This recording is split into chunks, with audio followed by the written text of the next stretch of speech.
Bonjour et bienvenue pour cette vidéo de présentation des sorties des Indés de l'Imaginaire pour janvier 2016. À tous, une très bonne année.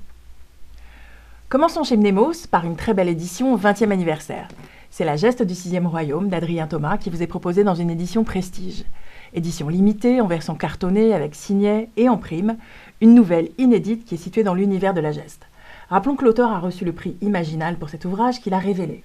Si vous ne connaissez pas encore son écriture ni l'univers de La Geste, c'est l'occasion de le découvrir avec panache. Au Mouton électrique vous est proposé un livre de Sarah Dock qui ne peut pas laisser indifférent. Il s'agit de Techno-Fairy. Parce que non seulement les fées existent, mais en plus elles sont de retour. À vous de découvrir si effectivement elles ne sont pas contentes. Sarah Dock propose un angle original et conte l'histoire d'une autre évolution de notre monde, d'une façon saisissante d'inventivité. En plus de ce récit très poétique, l'ouvrage comprend une collection de fiches descriptives des principales faées avec de nombreuses illustrations et le tout en couleur. Chez ActuSF, vous pouvez découvrir à nouveau Les Oiseaux de lumière de Jean-Marc Ligny.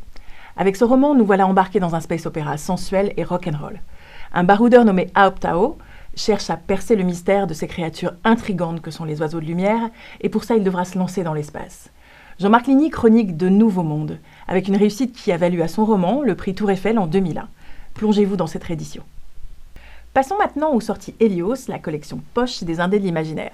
Retrouvons en 2 tomes un univers qui ravira les amateurs de magie, de fantastique et de surnaturel, et qui vous plongera dans un thriller digne des plus grandes chasses. Il s'agit de Néphilim de Fabien Clavel. Avec les déchus dans le tome 1 et au moment de l'éveil dans le tome 2, nous suivons les immortels qui arpentent la Terre et s'affrontent sans pitié avec l'humanité comme champ de bataille. Tous les ingrédients sont réunis pour vous mener vers une conclusion étonnante. Kallocaïn est un roman de Karin Boye, auteure suédoise, et c'est une nouvelle traduction intégrale de Léo Dyer qui vous entraîne dans une société sous surveillance où même les rêves de liberté sont menacés.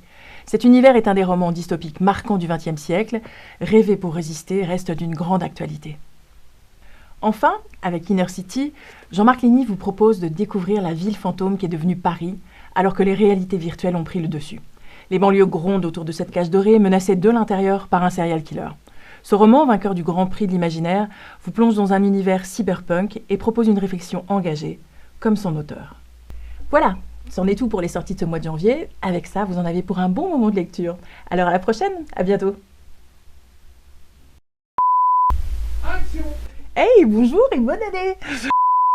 En fait, on va reprendre la version.